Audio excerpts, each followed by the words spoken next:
Hey guys, Chris from the Ultimate Recycler. Welcome back to the channel, and if you're new here, welcome to the channel in the first place.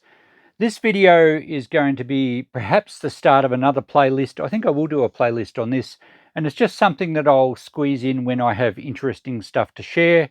And as you've seen from the title or the thumbnail, it's just about how I sell things online, how you can sell things if you don't have a shop. Because a lot of times I'm doing unboxings, I'm cleaning out someone's shed, I'm getting stuff from my emergency storage shed, I'm getting stuff from e-waste, and a lot of times I'll say, I'll put that in the shop, I get $5 for these, and it's very difficult for you guys to actually get that sort of value, particularly also when I'm scrapping and I might have a jar of screws and most of you just put them in with the shred steel. I can sell them through the shop. Now, this playlist isn't going to be concerning low value bits and pieces like that, but it's how I deal with other stuff, how I sell online, a bit of eBay action, my results on what I've managed to sell things through Facebook Marketplace or any other online platform. So it's just a bit of a guide to you guys, and a lot of you will like to see the actual return I get for some things when I'm explaining in an unboxing video that I think I can get $50 for this on eBay. Well, this playlist will show you the results of what I do get for things on eBay. There'll be some stuff from the farm too, maybe. We did put the caravan on eBay recently, and that auction, we watched the end of that auction. It was quite exciting, and that is in one of the farm cleanup episodes. So this series, or at least this playlist, will be concerning marketing stuff online and the results and how I go about it. And there'll be some disappointments, there'll be some exciting, unexpected results. And I'll just put one of these videos in this playlist whenever I think one's suitable.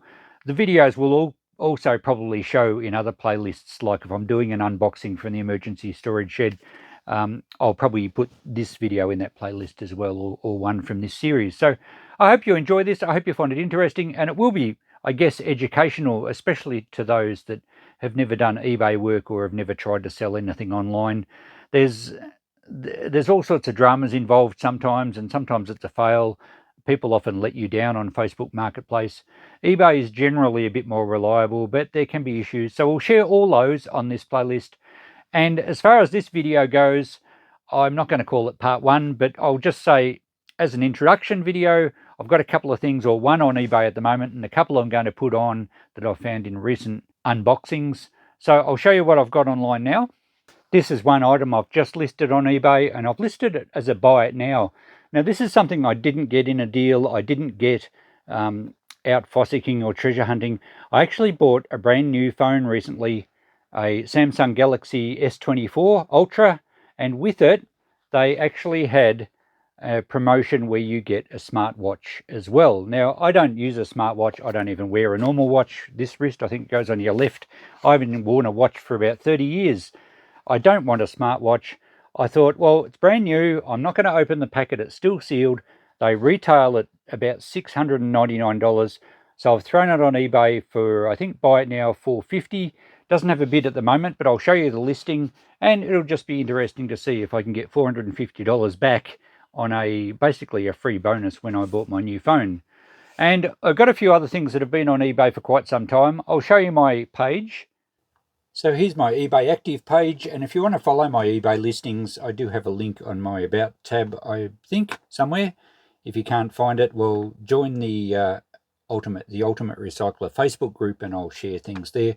So in my active listing on eBay now, I have some Australian railway magazines that I've had these circulating on eBay for quite a few months, actually. I've sold a few lots, but these ones have just been sitting and they've gone a bit stale. But the good thing with eBay when you have a buy it now price is you can leave these auctions just run, and they'll run for 30 days. And when they get down to the final day, if there's no bids, they'll automatically relist, and there's no fees to list them, and there's no fees for the relisting. It's only when they sell that they charge you fees. So it's perfectly fine to leave things cycle over until someone eventually stumbles across them that wants them. But these have been on for quite a while, so I might look at reducing the price. I group these into lots of 4 because they can then go in an envelope as a large letter, and they're under a weight restriction so that it's relatively cheap for me to pay because I've got free postage often on these. They've only had one view, but they've actually got one watcher. That watcher could indeed be someone that has some himself, and he's just seeing if they're going to sell.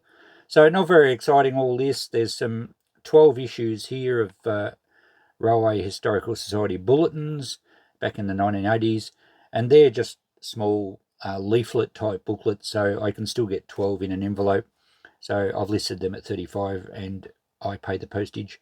And I have sold a few lots of those, but it's time to perhaps reduce the price on what's there. There's a couple of books here that I've had on for a long time, really just fishing, finding the right person. This one's at Mildura Base Hospital.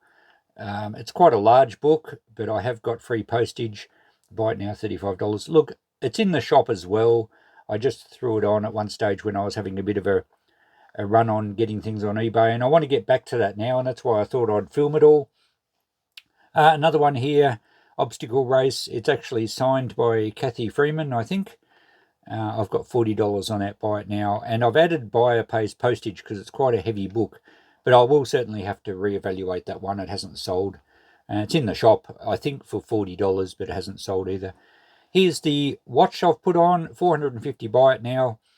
And I've offered free postage. Let's have a look at that listing. It actually has 6 views and 1 watcher. And I came along with that price by doing a completed item search, and a couple of people had listed them, same scenario as me. They'd got it as a promotion, they'd never opened it. And one of them was listed as an auction and it had like about 18 bids. It didn't sell for quite that much. But I did see 1 or 2 that were listed as a buy it now that sold for a little bit more, keeping in mind that retail, as I mentioned, is nearly $700. So I'm happy for this to sit here until someone wants one and they can hit the buy it now. I've offered free postage in that, and you can see I've done some pretty good photos here of the package, showing all the information they need and showing that it's still sealed and not opened. All the details there. So hopefully someone sees this that wants one of these and recognises that it's well below retail. If it sits on here for a few months, I might drop it down to $400, but I think I'll find a buyer at that. So that's one of my strategies, is to, once I can establish a price for something, I'll leave it sit as a buy it now, and all of these are buy it nows. And I've even got a bottle on here I thought was quite scarce, but it's got 3 watches on it, but it's been listed for quite a while, so I'll probably take that one off here. Maybe just price it in the shop. Let's go to my completed items, and you can see I do use the auction for some things that I expect will do better. Here's a good example. A few of you might remember these soldering iron tips I found in an unboxing, and I started them at $50 as an auction and they sold for $71.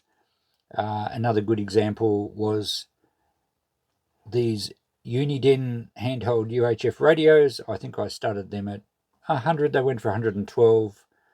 That one only had a couple of bids, 107. So sometimes I use an auction, and it doesn't show the Caravan on this because I listed that on a different account, and we listed the Caravan at $1,000 start price and it sold for almost $3,000. So I do like using the auction system when I'm not sure of a final price. This, you'll remember if you follow my channel, this World War II RAAF transmitter, I put it on at 60 and it had the 1 bid. If it hadn't have had that bid, I possibly would have then had it as a buy it now. It was priced in the shop as well, but the guy that won it was very happy. He got it for $60 and he came up to the shop and picked it up. But I listed it as an auction just in case it was very, very rare and it might have gone a bit higher. So I have some strategies on eBay which I will explain as I list things. That's what's sold recently. I've got a few things that I'm going to be selling shortly. Let me show you those. Those that have been following my unboxings will recognise the indicator lights of I think a 1970s era Honda motorcycle. They're in such good condition, I mentioned that I was going to eBay these. I valued them, estimated at about $50, but I think they could do better on eBay, so we will follow those ones. I hope to get those listed in a day or two. Also, a little while back, we found a windscreen wiper motor from a VH Valiant, Chrysler Valiant. I have found out these are quite sought after. We do need to test this one a little bit further because I believe they have a parking mechanism where the wipers come back rather than stop halfway up the windscreen when you turn them off. So I do need to check that on this one, but we will list this, and I'd expect, I think I valued that at $50 as far as my notepad goes, but I think that could make a lot more than that. So that'll be interesting to watch. Definitely running those two as an auction. This was in a video quite a while back, and I think it's a Makita planer. It's an older model, and it's a small model. And I think I basically said I was going to put it in the shop for $15 or $20 or something. I did safety test it, but a couple of people in the comments pointed out that these are quite sought after. So thank you for your help. I'm going to run this through eBay. I might start it at, say, 30 because I don't want to muck around with postage if they sell, too cheaply. And of course, there's fees to come out of it. But we'll see how that one goes. Again, I'll start it as an auction unless I can find an identical model and establish what price it roughly is worth, in which case I might not auction it. I might put it back in the shop. But throughout this series, I'll show you my strategies for selling stuff, how I work out what to start them at, how I work out whether I'm going to do an auction or a buy it now, or whether I think Facebook Marketplace or Gumtree might be a better option. And speaking of Facebook Marketplace, here's some recent listings. And again, you regular viewers will recognise these items. There's a small Laminex table I had at the farm that I did initially try $100 for. I ended up bringing that back to the shop, and because it was in the road and I really didn't have anywhere to put it, I listed it on Marketplace for $50. It did sell, and that's been picked up this weekend. It's already been paid for. So we got $50 for that Laminex table. The 50s era kitchen cupboard that I remember showing you guys when I was at the farm as well. Similar thing, I brought it back to the shop and I just put $20 on it to clear it out. And it's, again, I think it's been picked up tomorrow. So got those two out of the road, and that's the price we did get for them. I've listed some light assemblies here at $5 each just to clear them out. So I use Facebook Marketplace quite a lot because I'm targeting local buyers, and it's a good way to clear out stuff that I just don't have room for. Those lights were given to me in the e-waste, so I got $5 each for them. I considered scrapping them, but they weren't even brass, they were just steel. So that's what we did with those. We cleaned up at home and had a heap of pot plants, so I gave them away for free. And there's some much older stuff here that you guys probably won't even recognise. So I don't think I even have anything current on Marketplace at the moment. I certainly use that to liquidate things and to get stuff out of the road quickly. Quite often when we do a house clean out, we'll have furniture for free. So it's a handy tool to use just to really liquidate stuff fairly quickly. And I guess Gumtree would work the same. I don't actually use Gumtree, but I would imagine it's a similar sort of process. I have previously also used specialist auction houses for selling bottles and for other much rarer items. I even sent something to Christie's of London once to sell because I felt it had a better market over there. I don't think I'd ever do that again. It cost me a lot in shipping and insurance and fees. I once sold a Melbourne cordial bottle for about $10,000 through a specialist auction. So I doubt you would get that sort of money through eBay, even though eBay fees would be a lot cheaper than some of these specialist auctions. But I thought this playlist would be a good chance for me to share how I market stuff without using the shop. So if you guys want to do a bit of dealing, or you've got to clean out an uncle's shed, or you've got to clean out your parents' place, or you're just decluttering your own stock, and you see me value things and you say, but I can't get that, I haven't got a shop. Well, I do use a lot of other methods of selling other than the shop. So you might find this interesting.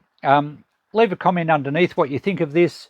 And if there's anything particular you want to ask me about, or share photos of what you've got, look up the Ultimate Recycler Facebook group. That's a good way of sharing and having discussions about something that you might have a problem with marketing. And even stuff that does go through the shop, like I mentioned earlier, the jars of screws. Garage sales and market stalls work very well. And I think if I didn't have a shop and I still scrapped, I think I would still want to save all the useful hardware. And, if we had a garage sale every so often, I could just bring out a crate of jars full of micro switches and screws and whatever else I think might be valuable, and put them out on a table, even at $2 or $3 each. You're getting much better than scrap price. And to my mind, it's much better keeping that stuff in circulation.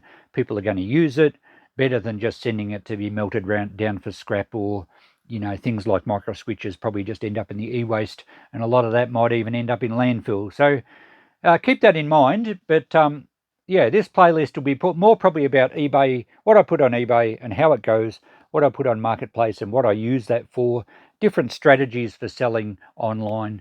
And I hope you enjoy it. Thanks for watching. Catch you next video. Bye for now.